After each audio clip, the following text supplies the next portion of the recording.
नमस्कार विद्यार्थी मित्रांनो,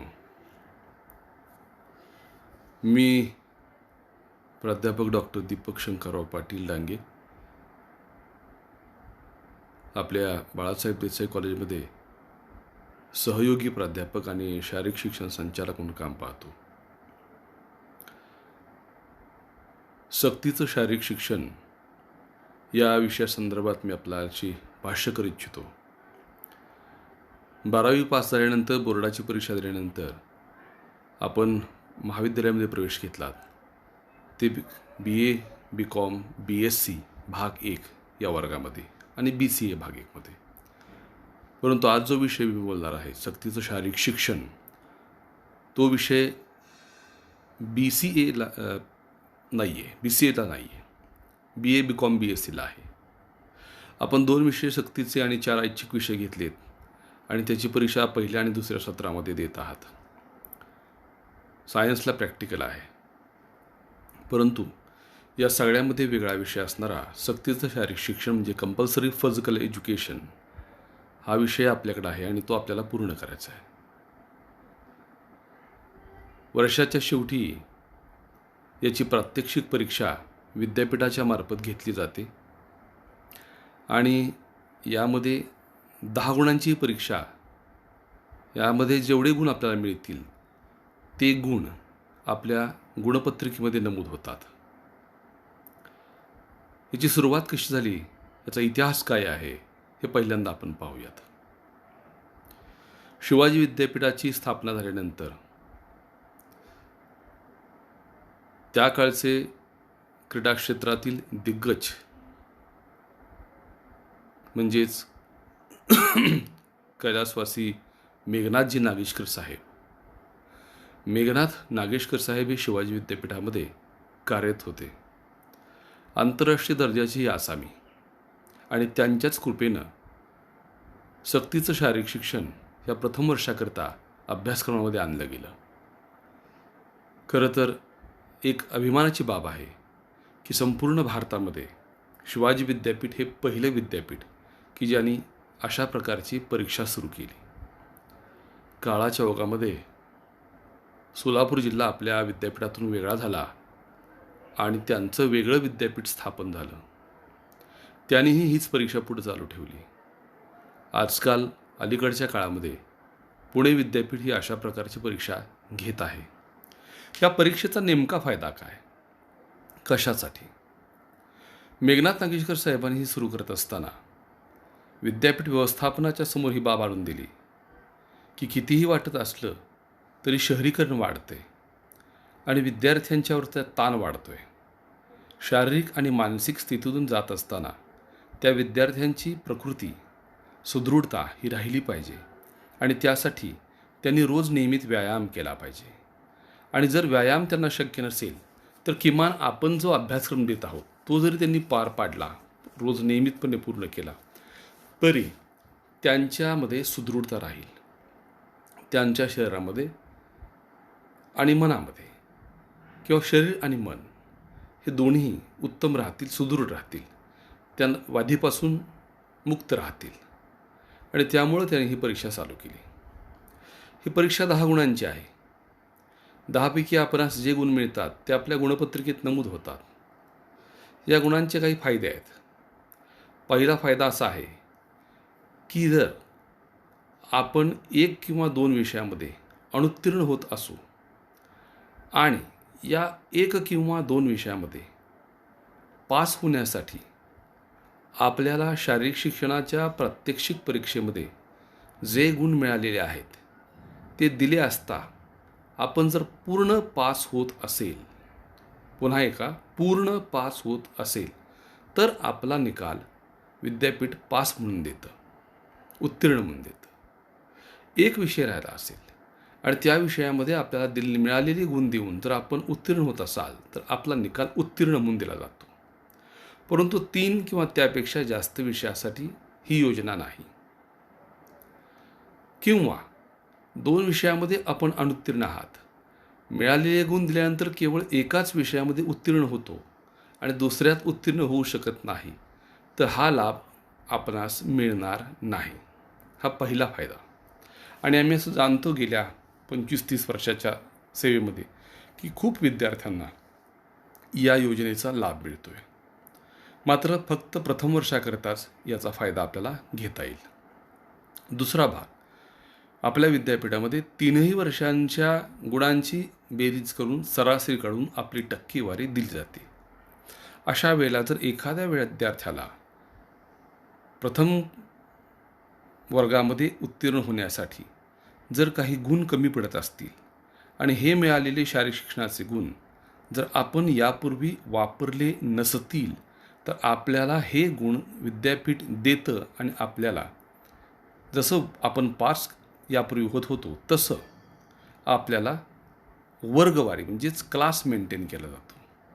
आता तिसरा फायदा जो आहे तो खूप दुर्मिळ आहे की एखाद्या विद्यार्थ्याला सुवर्णपदक मिळत असेल प्रथम त्याचा क्रमांक येण्यासाठी आणि जर 2 विद्यार्थ्यांना किंवा 3 विद्यार्थ्यांना समान गुण असतील तर ज्या विद्यार्थ्याला या परीक्षेमध्ये जास्त गुण आहेत त्या विद्यार्थ्याला फर्स्ट पोझिशन पहिला क्रमांक हा दिला जाऊ शकतो. परंतु पहिला जो टप्पा मी सांगितला त्या टप्प्यामध्ये विद्यार्थ्यांना ज्यादाचा फायदा होताना दिसतो. हे का आणि कशासाठी? मी मगाशी म्हटल्याप्रमाणे आपल्याला धकाधकीच्या जीवनामध्ये स्वतःच्या कौटुंबिक आणि सामाजिक गरजा भागवत असताना स्वतःच्या शरीराकडं लक्ष द्यायला वेळ नाही. त्यामुळं नियमित व्यायाम करणं हे काही म्हणण्यापेक्षा बहुतांशी मुलींना शक्य नाही.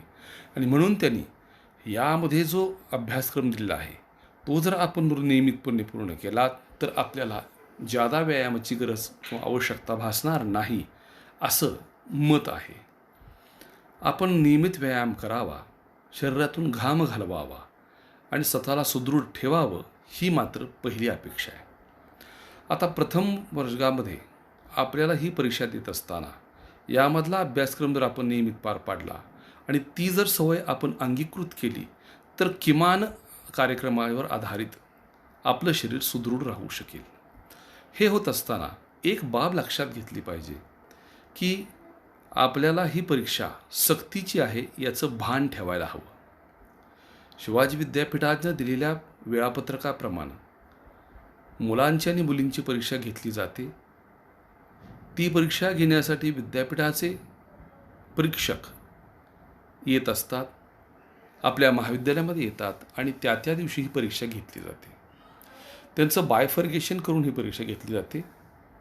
कधी ही परीक्षा 4 दिवस 5 दिवस विद्यार्थी संख्येनुसार पार पडते. आपण त्यामध्ये हजर राहणं आवश्यक आहे. आता ही परीक्षा होत असताना याच्यामध्ये मानवी गुणधर्मामधला काही भाग अपेक्षित आहे. म्हणजेच काय, जन्माला आलेला प्रत्येक मुलगा किंवा मुलगी आपल्या अंतापर्यंत जात असताना त्यानं व्यायाम करावा ही अपेक्षा आहे. त्यामुळं शरीर मन सुदृढ राहतं. हे वारंवार मी सांगतो आहे. परंतु यामध्ये शरीराच्या दृष्टीनं काही मूलभूत अशा बाबींचा समावेश आहे. त्याला कारक शक्ती असं म्हणतात. त्यालाच इंग्रजीमध्ये मोटार ॲबिलिटीज असं म्हणतात. या कारक शक्ती कोणत्या आहेत? पहिली आहे स्ट्रेंथ, ताकद. दुसरी आहे एन्ड्युरन्स, दमदारपणा. तिसरी आहे फ्लेक्सिबिलिटी, लवचिकता. चौथी आहे ॲजिलिटी म्हणजे चलनवलन दीर्घता. पाचवी आहे इलॅस्टिसिटी, ताणक्षमता. सहावी आहे बॅलन्स, समतोल राखणं. आणि सातवं आहे स्पीड म्हणजे वेग. या 7 ज्या बाबी आहेत यापैकी एक जरी बाब आपण उपयोगात आणली नाही तर आपलं जगणं असह्य होतं. आपण सहजपणे कोणतीही कृती करू शकत नाही. त्यामुळं आपण किमान या 7 बाबींवर लक्ष देणं गरजेचं आहे. यातली एखादी बाब जरी आपण काढून घेतली असं समजलं तर आपल्याला सहज सुलभपणे कोणतीही कृती करता येणार नाही. श्वास घेण्याची प्रक्रिया ही सुद्धा अत्यंत महत्त्वाची आहे.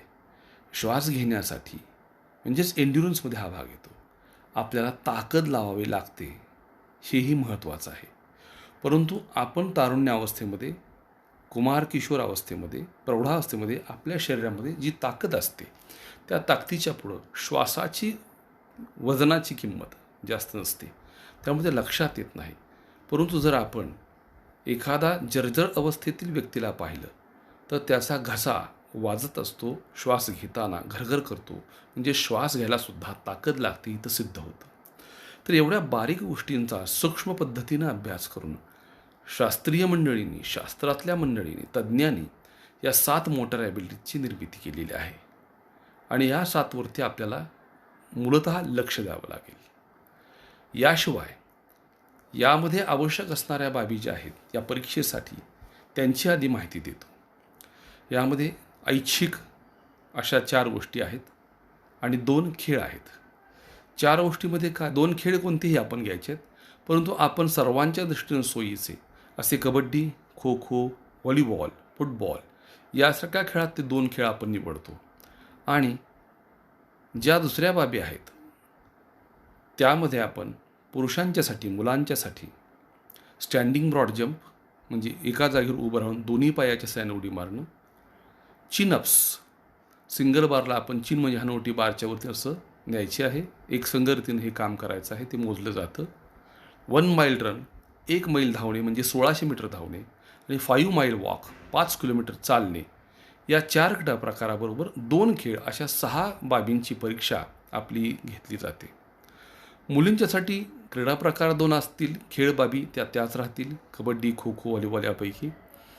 परंतु ऐच्छिकमध्येच्या ज्या आहेत त्याच्यामध्ये म्हणजे ऑब्लिगेटरी म्हणजे आपण ऐच्छिक म्हणता येणार नाही, त्याच्यामध्ये आपल्याला स्टँडिंग ब्रॉड जंप समानच आहे. त्यांना स्टँडिंग ब्रॉडनंतर आपल्याला त्यांना 3 मैल वॉक, 3 मैल चालणे, सिटअप्स पाठीवरती झोपून पोटाच्या स्नायूंना ताण पडला शर्यतीनं उठणं आणि पुन्हा झोपणं या प्रकारे कृती करणे सिटअप्स, आणि पुशअप्स पोटावरती झोपून हाताच्या साहाय्यानं जमिनीला ढकलून आपण वरती येणं, अशा प्रकारच्या 4 कृती, अशा 6 कृती यांची परीक्षा होते. 10 गुणांची ही परीक्षा आहे. यापैकी आपल्याला ज्या 4 क्रीडा प्रकार आहेत आपले त्याच्यासाठी प्रत्येकी 2 गुण असे 8 गुण, आणि 2 खेळांच्यासाठी 2 गुण असे 10 गुण असतात. या 10 गुणापैकी आपण जास्तीत जास्त किंवा 10 पैकी 10 गुण उत्कृष्टपणे हे सगळ्या कृती करून शिस्तीच्या साहाय्यानं, शिस्त राखून योग्य गणवेशामध्ये या पूर्ण करायच्या आहेत, आणि त्याचं गुणदान हे केलं जाईल. याची परीक्षा ही आपल्या वार्षिक परीक्षेच्या आधी होते, लेखी परीक्षेच्या आधी. मी पुन्हा एकदा सांगतो, ओळखपत्र, योग्य गणवेश, वेळेचं गांभीर्य आणि शिस्तप्रियता या सर्वांच्या साहाय्यानं, परीक्षकांच्या साहाय्यानं ही परीक्षा आपण पूर्ण करायची आहे. आणि त्याच्या संदर्भामध्ये एक फॉर्मसुद्धा भरत असतो. तो फॉर्म या परीक्षेच्या आधी महाविद्यालयामध्ये सूचना दिल्यानंतर, सूचना फलकावर सूचना लावल्यानंतर, आपल्याला माहिती दिल्यानंतर आपण ठराविक कालावधीमध्ये आपले फॉर्म क्रीडा विभागामध्ये कार्यालयामध्ये येऊन भरायचे आहेत. आणि ते फॉर्म भरल्यानंतर त्याच्यावरती क्रीडा विभाग प्रमुखांच्या आणि माननीय प्राचार्यांच्या सह्या होतात आणि आपण परीक्षेसाठी पात्र असता. हे मात्र विसरू नका की लेखी परीक्षेचा फॉर्म वेगळा असतो आणि शारीरिक शिक्षणाच्या परीक्षेचा फॉर्म वेगळा असतो. अशा रीतीने आपल्या परीक्षा आपण पूर्ण करणार आहोत. पहिल्या भागामध्ये केवळ सक्तीची शारीरिक शिक्षण परीक्षा आणि त्याचं स्वरूप याविषयी आपण माहिती पाहिली. पुढच्या भागामध्ये आपण या पुढील भाग पाहू. तोपर्यंत धन्यवाद.